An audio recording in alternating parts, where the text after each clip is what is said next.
Viewers and subscribers, welcome back to Beating the Press podcast. I am your host, Rafa. Now, coming up in today's episode, we're going to be reviewing the big game which took place over the weekend, Jamaica versus the USA, where that one ended in what I would call a predicted draw. And of course, we're going to look ahead to the next fixture which Jamaica has in their sights. That one against Caribbean rivals, Trinidad and Tobago, coming up on Wednesday. Now, of course, returning to the podcast, we have Leon, who will be assisting us in previewing and reviewing this one. Leon, welcome. Nice to be back, viewers and subscribers. Yes, Leon, I see you're in your Trinidad red there. Never, nada. It's strictly coincidence. Okay, I see. But Leon, I mean, we saw this Jamaican outfit taking on the USA, and a lot of big names were on display. This one ending in a draw, or a draw I predicted, but a disappointing one, I would say, from a Jamaican standpoint, just based on how the game had progressed and the fact that we even missed a PK in that one. How did you see that game, Leon? I mean, I think once I saw the starting lineup, I expected a Jamaica win, to be honest, because we know that the US side is basically their B team playing, if not C, to be Right? honest. And it was a very strong Jamaican roster. So I expected a Jamaican win. We know that the chemistry would be a problem because a lot of new faces are there.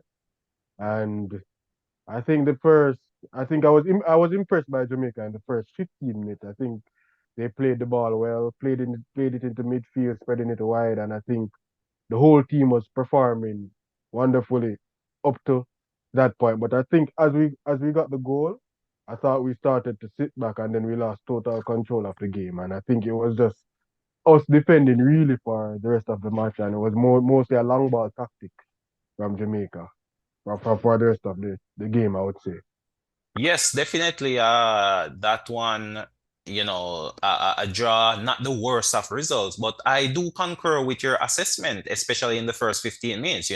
The Jamaica team came out with a lot of energy, a lot of fighting spirit, and we saw them taking the lead and going ahead. Of course, Andre Blake was called into action on a few occasions to keep the US out, but you could definitely see that the Jamaican team had an intention to pretty much take the game to the US. And we saw a number of tactical plans, I would say, from Helgrimson. One, of course, we have to say right now that Jamaica is a long ball team because this was the play by Helgrimson. I mean, the two midfielders are just there for defensive purposes. Naturally. Once the defenders pick it up, it's kick it up to Antonio, and then the midfielders would fight for the second ball. And we see again a persistence with this 4-4-2 formation as well.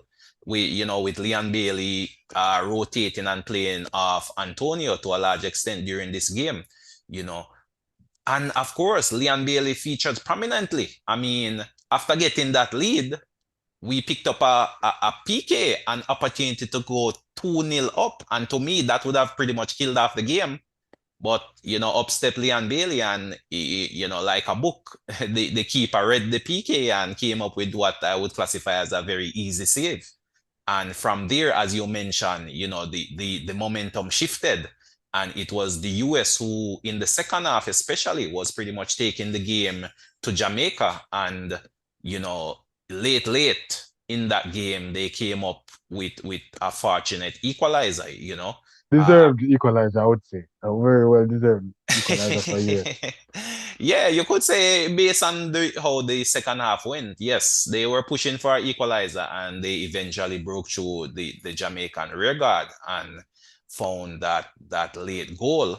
And from there, the writing was on the wall. It was always a draw at that stage of the game, even with a few late substitutions from Hilgrimson, to add some fresh legs. But the writing was on the wall at that point in the game, really.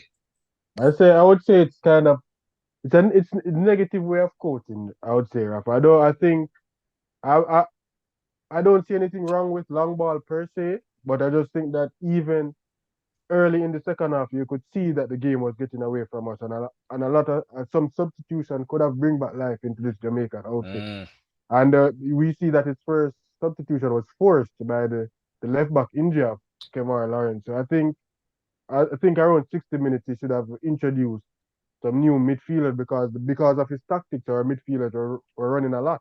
And Yes, definitely.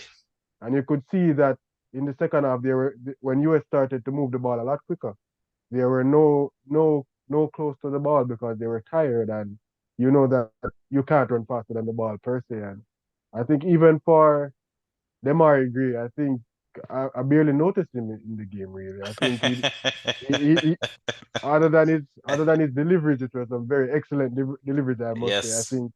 I think he was in the game none at all, and I think that that's something that they should work on to learn to get their wingmen a lot more of the ball because we know how dynamic they can be from in the Premier League. And I think Antonio had a good game, I must say. I was surprised about his substitution, to be honest. I think he was the best forward in that match, arguably the best player per se for the Jamaican outfit. And I think the coach should have just give us some new substitute from early and see if we could actually take back the game to the US because as we saw in the first 15 and 20 minutes, they were there for the taking.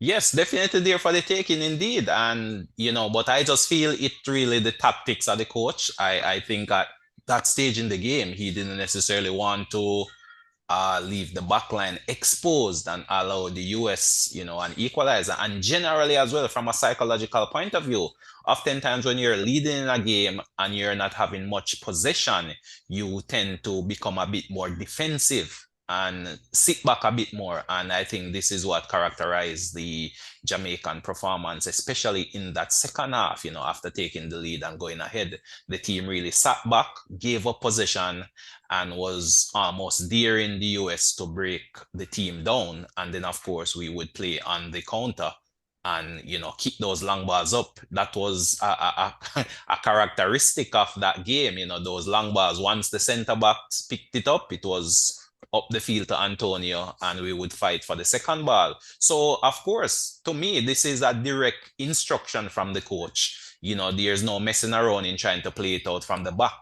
On very few occasions, they tried this, and the US was always pressing. So under coach's instruction, it was kick it up to Antonio. He'll chase, he'll fight, he'll get a few headers, and then we fight for the second ball, and then build it from there. But this team is gonna take time to gel, Leon.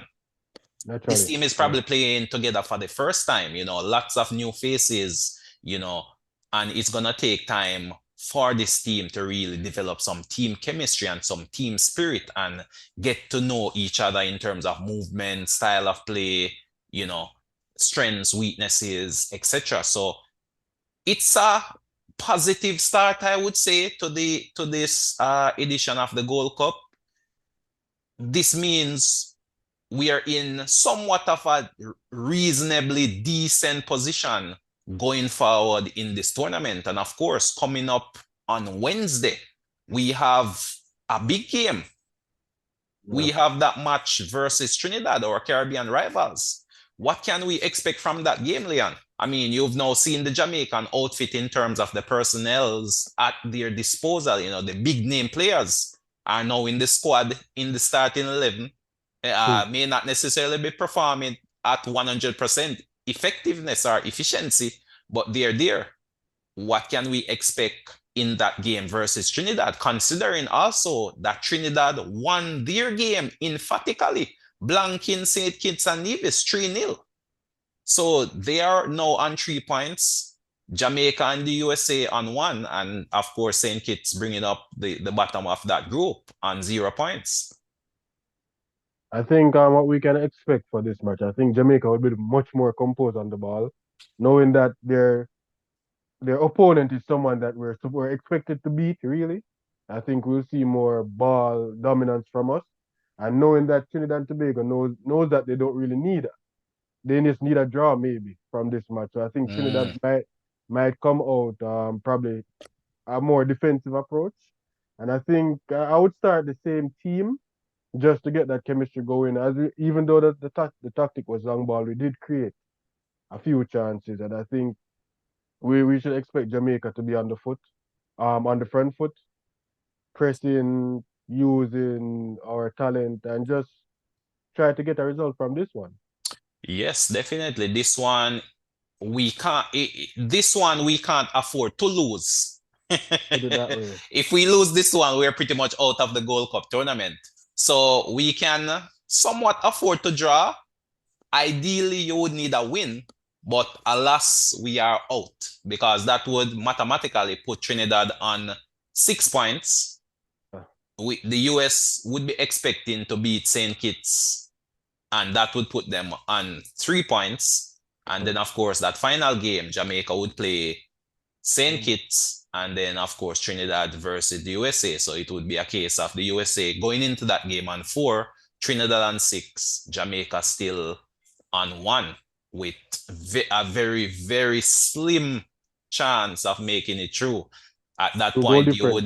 you would need the help of Trinidad to beat the US, and you would have to obviously bag up, as we would say, St. Kitts and Nevis to up your goal difference, depending on how that game goes with the USA. So for this game, Jamaica literally cannot afford to lose this one, and the ideal result would be a win. But of course, our recent history against Trinidad and Tobago hasn't been a good one. Additionally, Helgrimson is yet to win a competitive fixture, Leon. What's going on? This is what now 8, 9 games on the bounce without a victory. Do you see a victory in this game versus Trinidad? Trinidad is our Caribbean rivals, and they are now confident coming off their win against St. Kitts. They also played Jamaica recently in 2 friendlies, and they won. Andrew won as well. So this Trinidad team is no joke. So even though on paper Jamaica has the personnel, as we saw in the US game, but the game is played on the field. Do you think Jamaica have what it takes to beat this Trinidad outfit?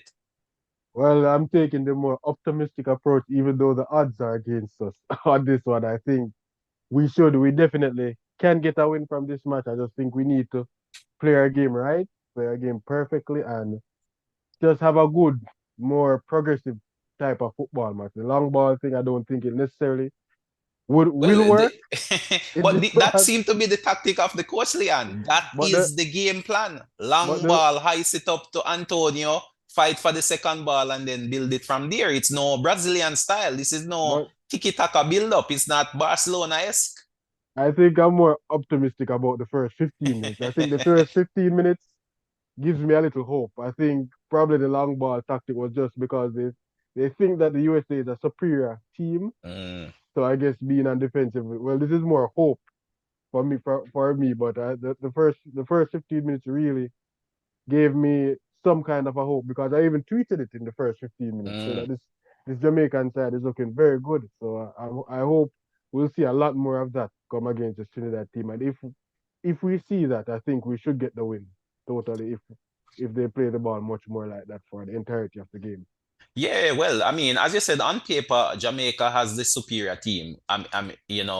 From a Gold Cup point of view, we probably have the best attacking front three or front four on paper. You're talking about Gray, Antonio, Bailey, D. Cordova-Reid, and possibly a Shemar Nicholson coming off the bench as well to add to that firepower. In the midfield, to me, is where our weakness lie. Those two central midfielders, a bit more can be expected. They have good energy there, but their ball handling skill is where the weakness lie. And of course, defensively, they always erratic, low, partnering with Mariapa there in the heart of the defense. This low seemed to be almost like a walking yellow card. You so know, about so what about Ethan Pinnock? Is he injured or is he with the team? Pinnock had some family issues. I believe his wife had given birth to a Okay. child of theirs and was having some medical complications. So, he has been, staying back in England. The last report I heard, pretty much carrying out his family duties. So I am not sure if he'll make it to this one. This game is taking place over there in St. Louis, Missouri. Okay. So I'm not sure if he will be available for this game. But if not, as we saw in the first game versus the US, Lowe and Mariapa, they looked a formidable partnership there. Lowe, of course, as I mentioned, a bit erratic for me personally. To Mm. me, as a defender, he tackles too much and is a bit too aggressive. Yes, show some aggression, but it has to be controlled aggression. And we saw in the US where he picked up an early yellow. And if not for the leniency of the referee, could have picked up a second yellow and he would have been off. So Yeah, he definitely needs to be a bit more cautious in his approach, and a bit more sensible in yeah, the tackles he goes into. Of course, you made mention that Amari Bell picked up an injury. So I'm expecting at least one change, possibly for this upcoming game against Trinidad, where Kemar Lawrence may come in for Amari Bell there in that position there in the right back position. So that's at least one change I'm anticipating. But as you mentioned, the team is gelling. Uh, I don't foresee too many changes from the coach. I'm sure he would want to give this group another another look at it, another run out, in order to build a bit more chemistry, create a bit more teamwork, just develop that synergy and that movement, that familiarity with each other and try pretty much to improve and grow as this tournament progresses. But this will be a different Jamaica team from the Jamaica team which had faced Trinidad to a large extent. Those two matches were that squad comprised mainly of local based players. And now there no is no local. local based player in the squad. So Rough, rough. we can't really go off those two results from a historical point of view to make any determination of how this one will go. What we can go off, however, is the Trinidad's performance Mm. against St. Kitts, and they looked a fairly competent team, in my opinion. St. Kitts is somewhat of a weaker team, but once you have a weaker team in your sights, you have to put them to the sword. And Trinidad played a very sensible first half. They were patient in their build-up play.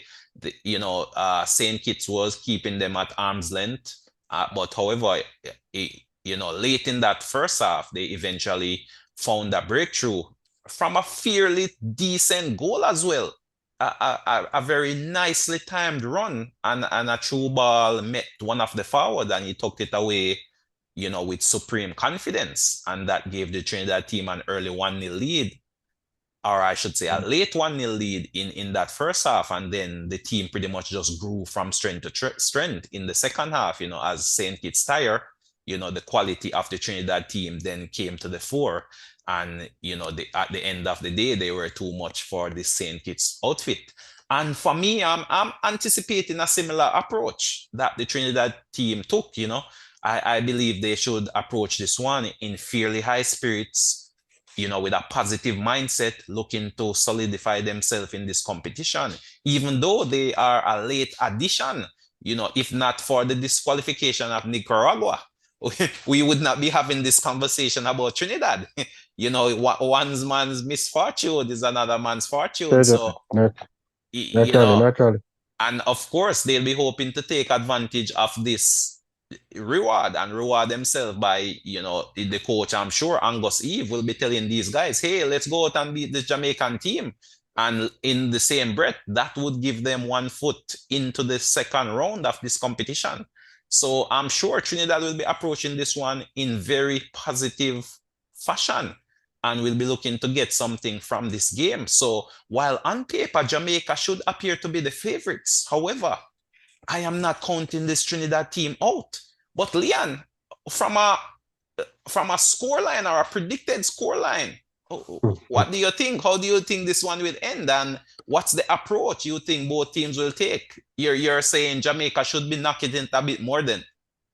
Yeah, I think so. I think I'll go with a 2-1. I think Trinidad will definitely score, but I think Jamaica probably will outscore them. And I think the approach they should take, I think, as your analysis, I think for Trinidad, I think that should be the frame of my coming in match to be on the front foot and try to put this Jamaican team under pressure because if Trinidad gets the first goal, that will be a massive pressure on the Jamaican team, and you don't know what pressure can cause. But I think both teams should come out with their on the front foot, but I think Trinidad probably played a bit more cautious, and I think Jamaica should be more aggressive because they know that they have more on the line with this match than Trinidad Tobago, and I think Jamaica should play more to their strength. We know that our wingers are very dynamic, so I think we should play a bit more wing play, I should say, and we know that Antonio is a very aggressive forward and very strong forward. So I think he could get on the end of some crosses or some cutbacks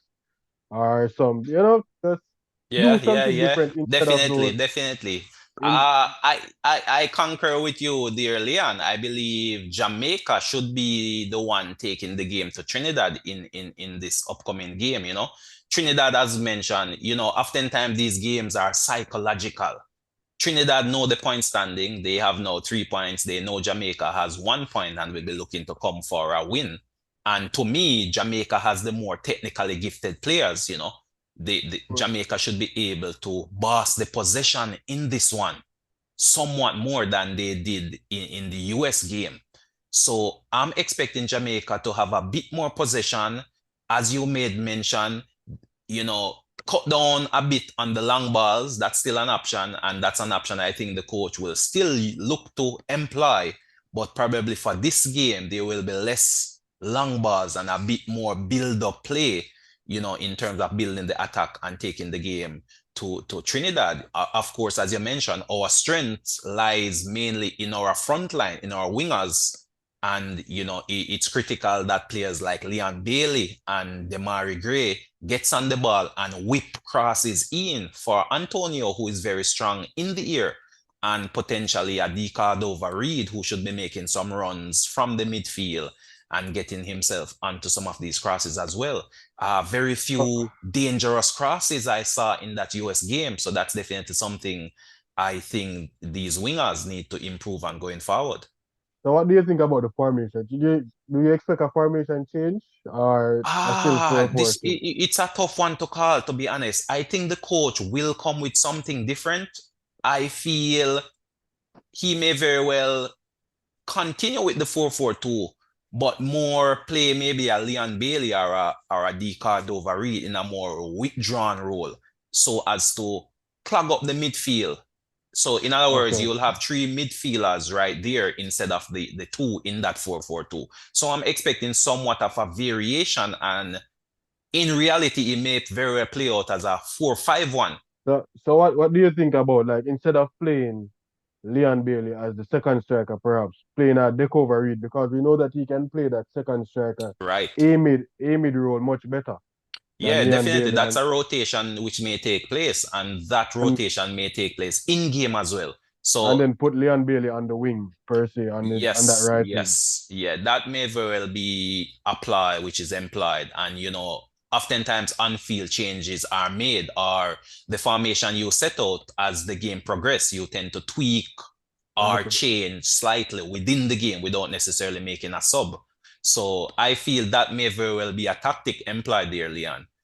Just to add something different and try to play to the strength of the players. Of course, Leon Bailey is known more for a wide player rather than an inside forward, so to speak, you know. But of course, as I said, with the long ball, it is that pace that the coach may very well be looking to utilize. So, it's hoisted up to Antonio, he wins it in the And air, and and then then Alian Bailey runs on and fires it in the back of the net. That's the ideal. that's the hope.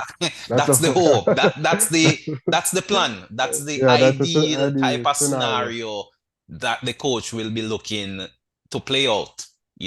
Long ball up to Antonio, he nods it on, Leon Bailey runs on and fire and hit the back of the net.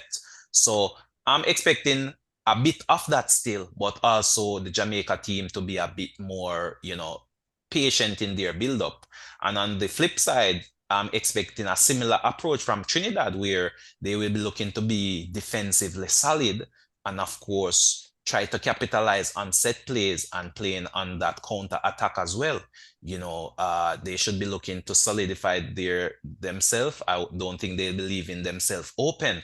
And of course, they are going to be aware of the firepower that Jamaica possess and may very well show a bit of respect. So as a result, they may sit back a bit, not holding a very high line and not leaving space in behind the defense for these quick runners like Gray or Bailey or Reed to run on to any possible through ball. So they may be sitting a bit deeper and just looking to solidify themselves, soak up pressure, and then try to play on the counter. So I'm pretty much expecting a very tight game, a very tactical game, to be honest. I don't think we should expect any free-flowing football.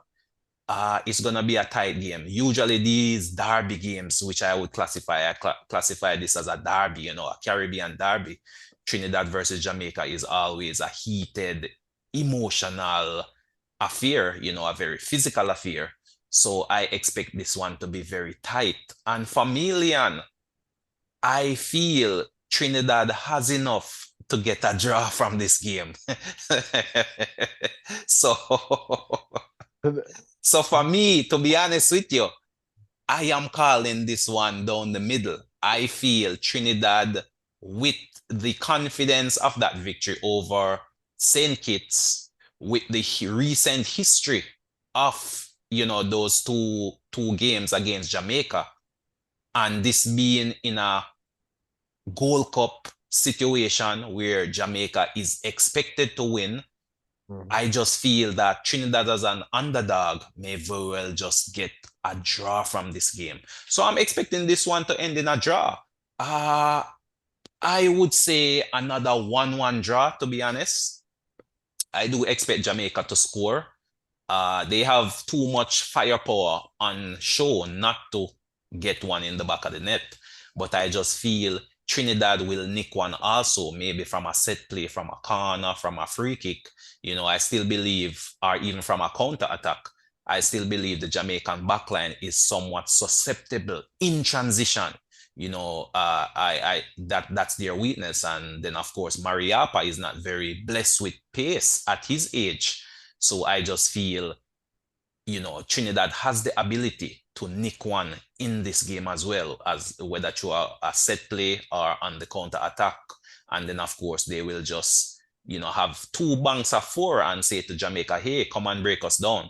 So for me, I'm calling this one down the middle, Ian. I think this will be a draw. And then of course it will be a must-win game going into that final fixture against St. Kitts, which I expect Jamaica to win and eventually progress through to the next round, finishing second behind the US. But that's pretty much my prediction. I believe the US will beat Trinidad in that final game and progress also with the Jamaican team. But stranger things have happened. Stranger things have indeed happened. We just have to watch this one. And this one, viewers and subscribers, this one is coming up on Wednesday, I believe 7:30 p.m. Eastern time, 6:30 Jamaican time. Of course, unless there is a weather delay, as we have seen with a number of games in this version of the Gold Cup thus far, where, due to lightning storms, a couple of the games have been pushed back to a later date. But definitely Jamaica time, 6:30. So this one should be fully engulfed, as this is a Caribbean rivalry that goes a long way in terms of determining who progress to the next round from this group. So Jamaica needs something from this one, Leon. And if they lose, you could say Jamaica is out, and focus will now have to turn to World Cup qualifying. So this is a perfect opportunity. And as you mentioned, this is a US team which is pretty much playing their B team. Mexico looked very well in their last game, but they're also going through a transition. They recently got a new coach and blooding a number of new faces as well. And Canada have left most of their top players behind and giving exposure to a number of youngsters also. So Jamaica, we've never won the Gold Cup. We've been to, I believe, two finals. This is a prime opportunity to take the next step forward. We have the personnel on paper. It's just for this coach and these players to put it together and find some results and try to grow from strength to strength as this tournament progresses. But Leon, what's your final word for this upcoming fixture? Jamaica Well, versus Trinidad. well, as you said, I'm more the optimistic one right now. So I would think Jamaica should have enough to win. But as you said, it will be a well fought game. I don't think Jamaica can just look at it and expect the 3 points. I think they'll have to fight for it. And I think we'll see a good game on our hands because, as you said, it's basically a derby. And Yes, one thing yes. about derby is normally fiery and very competitive. So we should expect a decent match on Wednesday. Yeah, definitely looking forward to this one, and I'll definitely be watching this one also. And I'm expecting a very good atmosphere and a very competitive game. And for me, as I said, a draw, but fingers crossed, Jamaica pulls out a win. But I'm not ruling that draw out. But viewers and subscribers, let us know what your prediction for this one is. Jamaica versus Trinidad and Tobago coming up on Wednesday. Give us your take on it. Write your predicted result in the comment section. Of course, continue to subscribe and like the videos. But Leon, this brings us to the end of our podcast for this evening. It was good having you back on after well, vacation. You're the EPL is off now, Leon, so you're on a little vacation. Naturally, a little vacation, but it's always a pleasure to be here, Rafa. And viewers and subscribers, just like, share, and subscribe.